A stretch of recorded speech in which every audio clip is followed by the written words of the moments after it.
নমস্কার বন্ধুরা, আজ হলো মে মাসের 9 তারিখ, শনিবার।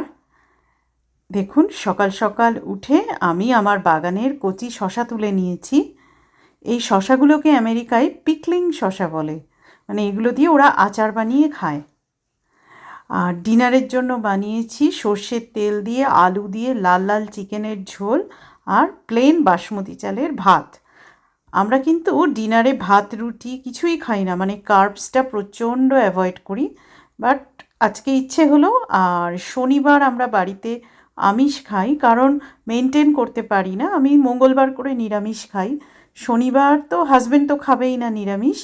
আর আমি দেখেছি নিরামিষ খেতে গিয়ে হয় না, বন্ধুবান্ধবের বাড়ি নেমন্তন্ন, উইকেন্ডে গ্রসারি করা, বেড়াতে যাওয়া, প্রতি উইকেন্ডেই আমরা আশপাশে কোথাও ঘুরতে যাই, এইসব করে আর নিরামিষটা মেনটেন হয় না। তা মেনটেন যখন যেটা করতে পারবো না লাইফে, তো কিছু প্রিন্সিপাল নিয়ে চলতে হয়।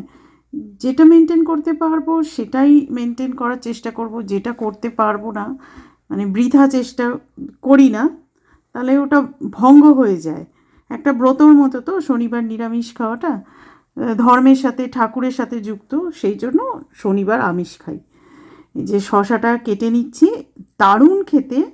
এটা ম্যাচিওর হলে ভালো লাগবে না, সাইজটা ছোটোই হয়, এর থেকে লম্বা হবে না। আর ম্যাচিওর হলে মানে পাকা শশা হয়ে যাবে।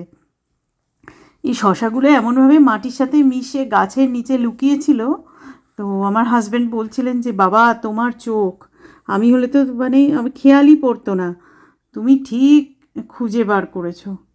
এই শশাগুলো কষ ছাড়িয়ে নেব, যদিও হয়তো কষ ছাড়ানোর দরকার ছিল না, কারণ শশাগুলো প্রচণ্ড কচি ছিল।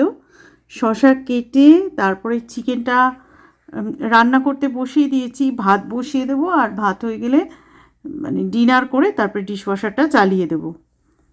এই যে একটু কষটা ছাড়িয়ে নিচ্ছি, শশাগুলো স্লাইস করে কিন্তু আবার আমি ধোবো।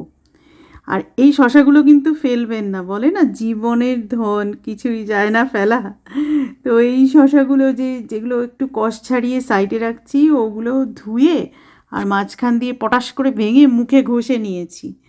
কারণ চিকেন রান্না করেছি, দেখবেন রান্না করলে একটা ট্যান পড়ে।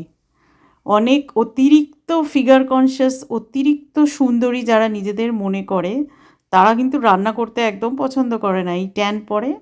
তারপর আরেকটা ব্যাপার আছে যে এতজনের জন্য মানে রান্না করব কেন, মানে তাদের ভালো লাগে না। বাট আমার খুব ভালো লাগে রান্না করে, ফ্যামিলির লোককে খাওয়াতে, নিজে খেতে খুব ভালো লাগে। আমার মানে আমি খাদ্যরসিক বাঙালি আর কি, তাও তো এখন তো অনেক খাবার পরিমাণ বা ভ্যারাইটি অনেক কমিয়ে দিয়েছি। হ্যাঁ, আমরা বোরিং খাবার খাই না, কিন্তু উম, আগে যে অয়েলি স্পাইসি খেতাম আস্তে আস্তে কমিয়ে দিয়েছি। যত পরিমাণ কম খাওয়া যায় বা ক্যালোরি কম খাওয়া যায় সেটা হেলথের জন্য ভালো। তেল মশলা কম খাওয়া যায়। আজকে ফর আ চেঞ্জ রাত্রিরে ভাত খাচ্ছি। কলকাতায় তো দেখি সবাই রাতে রুটি খায়, খুব কম লোকই ভাত খায়। আমি বলবো কোনো কার্বোহাইড্রেটই না খাওয়া ভালো, তারপরেও যার যার ফ্যামিলি, যার যার পার্সোনাল চয়েস। আমি না মাই লাইফ মাই চয়েসে আজকাল খুব বিশ্বাস করি। তো শশাগুলো পাতলা পাতলা স্লাইস করে ধুয়ে নিলাম, মানে এমনিই খাওয়া যায়। শশাগুলো দেখে বুঝতেই পারছেন কতটা ফ্রেশ, কতটা কচি। গাছের শশা খুব ভালো লাগে খেতে। এর আগেও আমাদের ব্যাকইয়ার্ডে আমরা শশা চাষ করেছি। আর হাজব্যান্ডের প্লেটটা বেড়ে নিচ্ছি। আমি ওকে যেই পরিমাণ ভাত আর চিকেনের ঝোল দিচ্ছি সেটাই ওর জন্য অনেকটাই। মানে রাত্রিরে যেহেতু কার্ব খায় না, খুব সুন্দর হয়েছিল, একটু কষা একটু ঝোল, একদম পাতলা ঝোল না। এই যে বেড়ে নিয়েছি, কেমন লাগলো আমার বাগানের কচি শশা দেখালাম, আর এই ডিনার প্লেটটা দেখালাম। সিম্পলভাবেই বানিয়ে নিয়েছি। কমেন্ট করে অবশ্যই জানাবেন।